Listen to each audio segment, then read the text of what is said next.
اس کو آپ غداری نہیں کہہ سکتے، کیونکہ اگر آپ غداری کی بات کریں گے تو اس طرح تو اور خاص طور پر میڈیا، سوشل میڈیا پہ جو آپ گفتگو کی بات کر رہے ہیں، سوشل میڈیا پر تو آدھی سے زیادہ جو باتیں ہوتی ہیں، اس کا تو مطلب ہے کہ آدھی سے زیادہ عوام جو سوشل میڈیا یوز کر رہی ہے وہ تو ساری جیل میں ہوگی۔ اگر اس بنیاد پر آپ غداری کے فتوے لگائیں گے اور مقدمات بنائیں گے تو اس طرح سے نہیں ہوتا، انلیس آپ کے پاس کوئی کانکریٹ ثبوت ہو، اور ظاہر ہے کوئی ثبوت ہوتا تو وہ بات کرتے۔ اور دلچسپ بات یہ کہ حکومت کے جتنے بھی ادارے تھے جو تفتیش کرتے رہے، تفتیشی ادارے تھے جن کی کسٹڈی میں شہباز گل اتنی دیر رہے، جو کسٹوڈیل ٹارچر کی باتیں بھی ہوتی رہی مبینہ طور پر، تو سوال تو یہ ہے، بہت اہم سوال آج پاکستانی قوم کو پوچھنا چاہیے حکومت سے، کہ آپ کا وکیل آج کوئی ایک بھی ثبوت کیوں نہ پیش کر سکا؟ کوئی ایک بات ہی بتا دیتا کہ کسی تفتیشی ادارے کے فلاں افسر کو شہباز گل نے یہ بات کہہ دی عمران خان کے خلاف۔ اور اگر ایسا کچھ نہیں ہوا تو پھر میڈیا سے سوال کرنا بنتا ہے کہ آپ نے کیوں اس بے شرمی کا مظاہرہ کیا اور آپ جھوٹ بولتے رہے، فیک نیوز بریک کرتے رہے کہ جی شہباز گل نے عمران خان کے خلاف کنفیشن سٹیٹمنٹ دے دی ہے، بیان حلفی پہ اس نے فلاں فلاں بات کر دی ہے۔ تو ایک تو پہلی بات تو یہ کہ ان اخباروں کو، ان میڈیا چینلز کو جس نے یہ جھوٹ بولا ہے، سب سے پہلی بات تو یہ کہ عدالتی کارروائی ان کے خلاف ہونی چاہیے، پہلی چیز۔ دوسری بات یہ کہ جس طرح سے ان کا یہ خیال تھا نون لیگ حکومت کا کہ ہم شہباز گل کو پھنسا دیا ہے تو اب عمران خان کو پھنسانا تو مسئلہ ہی کوئی نہیں، شہباز گل جیل میں ہو، جب تک وہ جیل میں رہے گا تب تک عمران خان کے اریسٹ کی پروبیبلٹی بہت ہائی ہوگی۔ لیکن اب جب کہ شہباز گل کو ہی چیف جسٹس اسلام آباد ہائی کورٹ اطہر من اللہ صاحب نے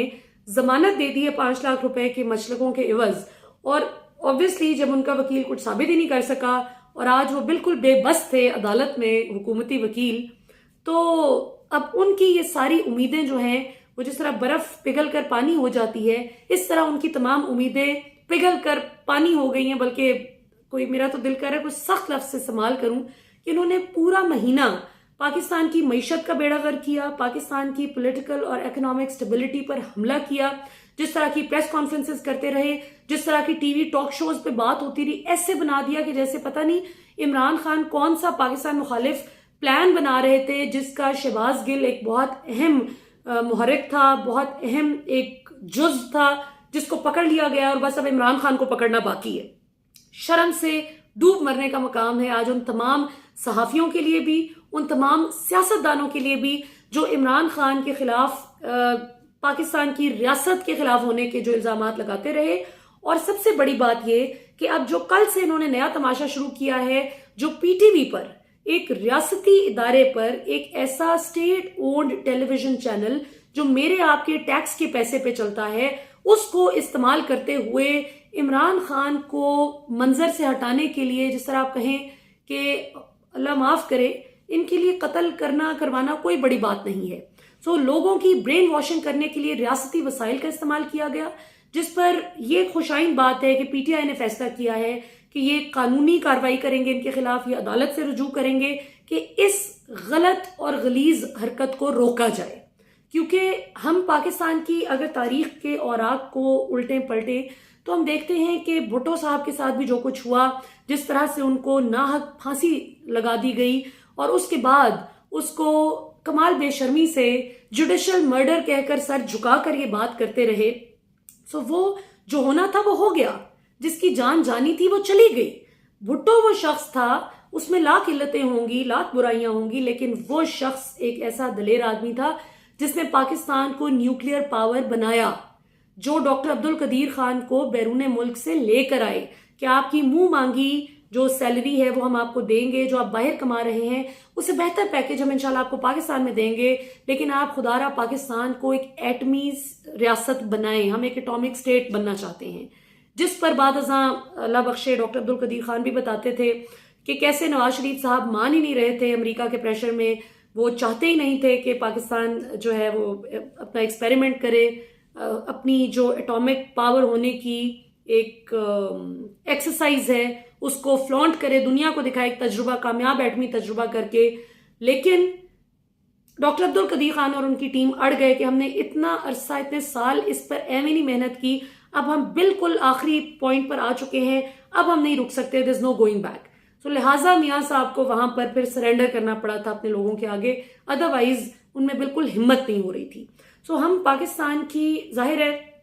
اس وقت ہم چھوٹے چھوٹے بچے تھے، اس وقت ہمیں یہ چیزیں نہیں پتہ تھیں، اور اللہ کا شکر ہے کہ ہمارے بڑے اس وقت موجود تھے جنہوں نے خود اپنی آنکھوں سے سارا منظر دیکھا، سب کچھ دیکھا اور ہمیں بتایا، اور پھر ہم نے کتابوں میں پڑھا، اور اللہ کا شکر ہے ہم نے ڈاکٹر عبدالقدیر خان کی بھی گفتگو سن رکھی ہے تو ہمیں حقائق کا پتہ ہے. لیکن کل کو خدا نخواستہ تاریخ کو مسخ کر دیا جائے اور ہیرو کو زیرو اور زیرو کو ہیرو کر کے دکھایا جائے، ان کے لیے تو کوئی بڑا کام نہیں ہے یہ کرنا، لیکن پاکستان کی آنے والی نسلوں کے لیے بڑی تباہی کا باعث بنے گی کہ اگر کرپشن کو لیگلائز کر دیا جائے اور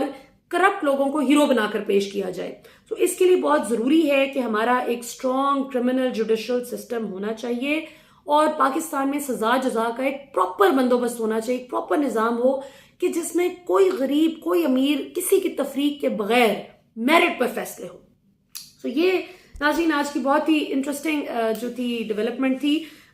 کچھ سوالات جو پوچھے گئے، سلمان صفدر صاحب وکیل تھے شہباز گل کے، انہوں نے کمال اپنے آرگیومنٹس وغیرہ دیے. انہوں نے کہا کہ جی یہ اس میں کوئی غداری کا ایلیمنٹ اس لیے نہیں آتا، شہباز گل نے جو بات کی ٹھیک ہے ارسپانسبل تھی، ذرا آپ کو کیئرفلی اپنے الفاظ کا چناؤ کرنا چاہیے، ایسی بات کرتے ہوئے آپ کو بہت کیئرفل ہونا چاہیے کہ کہیں غلطی سے کوئی مس انٹرپریٹ کر کے بات کا بتنگڑ نہ بنا دے، کچھ کا کچھ نہ بن جائے. لیکن سلمان صفدر صاحب کا کہنا تھا کہ یہی بات قائد اعظم محمد علی جناح بھی کر چکے ہیں. قائد اعظم محمد علی جناح نے پاکستان بننے کے بعد واشگاف الفاظ میں یہ کہا تھا کہ کبھی بھی کوئی غیر آئینی آرڈرز آپ نے نہیں ماننے. اور راشد منہاس شہید کی مثال ہمارے سامنے ہے کہ انہوں نے اپنے افسر کے غیر قانونی آرڈرز تھے وہ نہ مان کر پاکستان کو بچایا. تو یہاں پر تو بحث یہ تھی نا کہ پاکستان میں ابھی ایز وی اسپیک پاکستان کی ٹاپ ملٹری لیڈرشپ میں سے کوئی بھی ایسا نہیں ہے، چاہے آرمی چیف ہوں، ڈی جی آئی ہوں، D G I S P R ہوں، کوئی بھی ہو، ڈی جی ایم او ہوں، ڈی جی ایم آئی ہوں، کوئی بھی غیر آئینی احکامات نہ دے رہا تھا کسی کو، نہ کوئی غیر آئینی کام ہو رہا تھا. صرف شہباز گل کی اس بات سے ان کو لگا کہ جیسے وہ ہم پر ایک طرح سے ٹارگٹ کرے. لیکن مزے کی بات یہ، آج عدالت میں بھی یہ بات ڈسکس ہوئی جب کہا گیا کہ اس میں پاک فوج تو شکایت کنندہ ہے ہی نہیں، پاک فوج تو کمپلیننٹ ہے ہی نہیں اس کیس میں. اس کیس میں تو یہ حکومت نے مطلب اس کا بات کا بتنگڑ بنا لیا. سو ٹیک ہوم یہ ہے جی اس میں کہ شہباز گل ہوں یا کوئی بھی ہو، ہم سب کو اپنی گفتگو میں کیئرفل ہونا چاہیے. کوئی ایسی بات نہیں کرنی چاہیے کہ جس سے ہمارے ملک کی یونٹی اور ہمارے ملک کا جو ڈسپلن ہے اس پر آنچ آئے. اس میں ہمیں ایکسٹرا کوشش ہونے کی ضرورت ہے. البتہ